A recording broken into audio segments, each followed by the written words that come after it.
ለብርሃንም ጭምር ስለሆነ ጋዝ ምግባችን፣ ጋዝ ትራንስፖርታችን፣ ጋዝ ለኢነርጂ ማምረቻ የሚውል ዘርፈ ብዙ ጠቀሜታ ያለው ጉዳይ ነው ማለት ነው። ኢነርጂ ከናን ሰዳፋ ወን ደለኑፍ ኢፋ ቁፋፍ ሶንታኔ ወን ደለኑ ገርተኒ ቴክኖሎጂ ብራ ፈይደሙ ቁፋፍ ሶንታኔ ኛታፍ ካን ጀቾን ገርቴ ካጣውት ፈይደሙ ፊ ወኖ ተገርቴ ከራውሽ ታጥቶ ትራኮች ለዚህ ጋዝ ማጓጓዣ የመጡ ናቸው። እዚህ ጋር ያሉት ቦቴዎች ናቸው። ግን ለሲሚንቶ ማጓጓዣም ለተለያየ ጭነት ማጓጓዣም በጋዝ የሚጠቀሙ ትላልቅ ትራኮች አሉ። እነዚህን ትራኮች መጠቀም እንደ ኢትዮጵያ ላሉ በውጭ ምንዛሪ ከፍተኛ ሀብት ለሚያወጡ ሀገራት ትርጉሙ ከፍተኛ ነው። ኢሳን ማኪና ጋሪት ዱበ ጅራ ጋሪው ረክስ ከኒ ቦቴ ማል ከኒን ጀቾን ኩን ከጋዛን ደረ ከገልችን ደጋሻው ካዋን ደዳፊው ፈከሱማ ጋዛን ደደቢሱ ፊ ጀለ ከነጎኔ ፎኒኩን ቢያ ከኢትዮጵያ ይፊ ቡአ ጉዶ ቀባታቸው ከጋዛ ቆሰቱ ስኒቱ ጉዴ በን ኢንሻአላህ እነዚህ ትራኮች አንድ ጋዝ ከተሞሉ በኋላ 1500 ኪሎ ሜትር መጓዝ ይችላሉ። የሮ ተኮ ጋዛ የው ጉተታን ኪሎ ሜትር አኩመ ተኮፍ ዲበሸን ደሙ ደንዳኔ ጋዛ የሮ ተኮት እንጀቾ ነገተኒ ዋራ ከስተካ ከጋዛ ቆሰቶቹ ጋዛ የሮ ተኮ ጉተቴ አከና ዳጂ ሰነ ሶንታን ጋዛ ዋን ጤፍ የሮ ተኮቲ ኪሎ ሜትር አኩመ ተኮፊ ዲበሸን ደማ ጃን ምን ማለት ነው? አንድ ትራክ አዲስ አበባ ላይ ጋዝ ተሞልቶ የሚጭነውን ጭነት ጭኖ ጅቡቲ ደርሶ አራግፎ ከጅቡቲ መልሶ ጭኖ አዲስ አበባ እስኪደርስ ሌላ ማደያ አያስፈልገውም ማለት ነው። ኩናካ ዱራ አራፎ የጆ ማን ኩናማ የሮ ተከጋዛ ፊንፊን ነው ጉታቴ ጋዙ መሰኒን አሲ ከኤ ሜሻ ፊንፊን ነጋቴ ጅቡቲ ደቄ ጅቡቲ ሰምቡሴ ከብራፊ አቴው ሱጋዛ ወራበቲን ፊንፊን ደቡ ደንዳ ጀቾራ ጃል ከተኒ ገራገሩማ በዚሁ አጋጣሚ ትላልቅ መኪና ትራክ ወደ ኢትዮጵያ እስካሁን ስታስገቡ የነበራችሁ ዜጎች ከዛሬ ጀምሮ ልክ ለትናንሽ መኪና ከኢቪ ካር ኤሌክትሪክ ካር ውጪ ማስገባት ታግዶ እንደቆየው ከዛሬ ጀምሮ ነዳጅ የሚጠቀሙ ማንኛውም ትራክ ወደ ኢትዮጵያ ማስገባት የተከለከለ ነው። አኮ መኪና ላይ ሲንትሮ መኪና ማናት ጥቃ ከነን ከገርቴ ጋዛንዳል ቤንዚል አንዳላ ጉዶርከሜ አምስት ትራክ ጀቾ መኪና ፊአና መኪና ከሲ ቤካ መኪና ጉርዳ ወርኪስ ዋና ከሲ ፋ ቤካ ጀቾ ከጋዛንዳላ ጉማሌ ካወንገልቹን ካምፓኒ ላይ ወሮተ ዋን ከነገልቹ ፈጠራ ይገለሜ ይን ሀየማሙ ማልገልቹ ቀበን ከጋዛንዳላ ጉየቹ ኢትዮጵያ ጋዛ ማታው ፊ ቀብዲ ቶኮ ጋዛ ፊቲ ፈየደምቲ ለማተ ገርቴ ጅሩ ቃሉን ዋሁን ተገቡሳ ከናፉ መኪና ጋዛንዳላ ጉማሌ ከቤንዚላ ተኮለን ከነዳጂዳ ገረብያቲን ገሉ አደራ ይገለቹ ወራቲ ሲንጨለ ነው። በአንጻሩ ማንኛውም የግል ባለሀብት ጋዝ የሚጠቀሙ ቦቴዎች ትራኮች የሚያስገባ ከሆነ በእኛ በኩል ዲዩቲ ፍሪን ጨምሮ አስተማማኝ ድጋፍ የሚደረግላችሁ ሲሆን እንደ ሀገር እያወጣን ያለነውን ከፍተኛ ወጪ ለመቀነስ የሎጂስቲክስ ኮስት ለመቀነስ ትራንስፖርት ለማሳለጥ የግሉ ሴክተር ከዚህ ቀን በኋላ በጋዝ የሚጠቀሙ ትራኮች በማስገባት የሀገሩን ኢኮኖሚ እድገት እንዲያፋጥን ከአደራ ጭምር ላሳስብ እወዳለሁ። አማራው ጂን ሮኒ ካምፓኒ መኪና ገልጭታን ሮን ደዳጀ ቾራ ነቦቲን ቀበኛ ወሪ ዲም ኩላሎቹ ቢየከነ ጉድሱዳፍ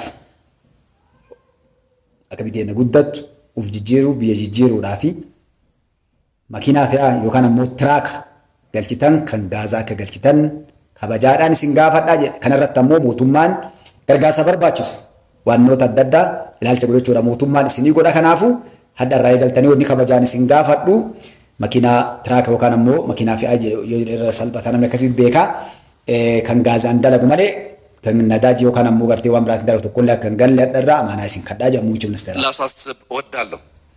ሁላችሁም እንደምታውቁት የአንድ ኪሎ ሜትር መጨረሻ የሁለተኛ ኪሎ ሜትር መጀመሪያ ነው። አንደኛውን ኪሎ ሜትር ባለፈው ወር አገባደናል። jalqabni kiiloomeetira tokko dhumni kiiloomeetira tokko jalqaba kiiloomeetira lammaffaatii jedhan.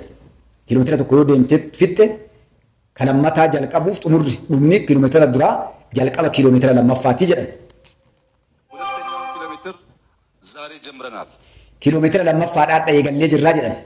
በእርግጠኝነት ለኢትዮጵያ ሕዝብ ማረጋገጥ የምወደው wanni jala sararee uummata Itiyoophiyaatii isinii himuu barbaadu ዛሬ ያየናቸው ፕሮጀክቶች ሶስት piroojektonni hadhaa agarree kun ዓመት ባልበለጠ ጊዜ ውስጥ ፈጽመን እንደተለመደው ሪቫን እንቆርጣለን። kaadha eegallee kanneen akkuma siin dura baratametti waggaa sadiin kana keessatti piroojeektii amma eegalame kanneen jechuudha. Kan guyyaa dheengaddaa eegalchiisan kana guyyaa sadii keessatti isa kanallee xumurree akkuma mala keenya barannetti eebbisiifnaa jedhu baallama seenachuu jala isaanii muummicha ministeeraa. ትናንሽ ችግሮች በትናንሽ መፍትሄዎች መፍታት ችግሩን ከመሰረቱ አይቀርፈውም። rakkoolee xixiqqoo akka salphaatti muruun jechuun akka xiqqaatti muruun furmaata yookaan ammoo waan san hundeedhaan hin dhabamsiisuu jedhan. ትናንሽ ችግሮች በትናንሽ መፍትሄ መፍታት ማለት ችግሩን መከተል ማለት ነው። rakkoo xixiqqaan deebisuun karaa salphaa xiqqaan jechuu deebisuun waan rakkoo san hordofu yookaan jala deemu jechuudha jedhan. በመደመር መንግስት በግልጽ እንዳስቀመጥ ነው ትናንሹን ችግር በትላልቅ መፍትሄ መፍታት ሊፕሮግ ማድረግ ነው። akkuma dabalamuu irratti keenyatti jechuudha rakkoo xixiqqoo guddoodhaanii egartee deebisuun rakkoo san dhaanii yookaan akka nama kaaliyoonnaan dhaweetitti shafaxanii awwaalu. መዝለል ነው። ችግርን መከተል ሳይሆን ችግር እንዳይከተለን ማድረግ ነው። hordofuu osoo hin taane dhaanii lafa jala dabarsanii yookaan ammoo kutanii jechuun bira taruudha. Maaliif akka isiin hidda godhattee hin deemne. እዚህም ነው ከሁለተኛው ዓለም ጦርነት በኋላ ራሻ ብዙ ችግር ባለበት ጊዜ የኒውክሌር ቴክኖሎጂ ጀመረችው። Raashaan lola addunyaa lammaffaatiyaas rakkooleen hedduun osoo jiru qabdu yookaan jechuudha nuukileera eegaltee jedha. እዚህም ነው ቻይና በ1949 ከኮሚንታንግ Okay, gara qonnaatti seenan inshallah taayimii keessan jalaan saamma dhuga baabduu toonni isin tuquu barbaade maali poointii keessaa fudhannee viidiyoon kun xiqqoo dheeraa waan ta'eef yoo jala deemnee ni dheerata akkaataa itti Chaayinaa Raashaan sadarkaadha jirtu kana geettetti deemanii jechuudha. Wanni as gubbatti isin tuquu barbaaduuf isinii kaa'u ilmaan Oromoo warri afaan kana dhageettanii gabaabduutti akkuma jalqaba warra mool seentanis yoo jiraatan addunyaan dhalama kana dinqisiifachaa jirti.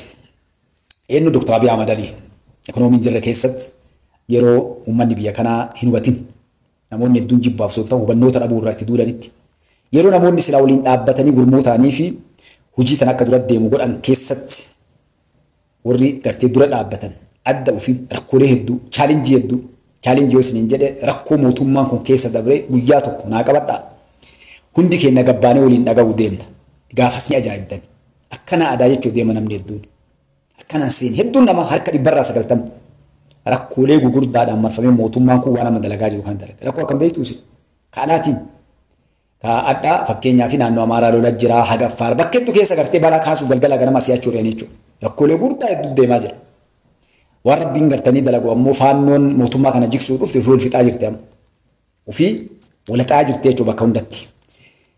Kanaa miti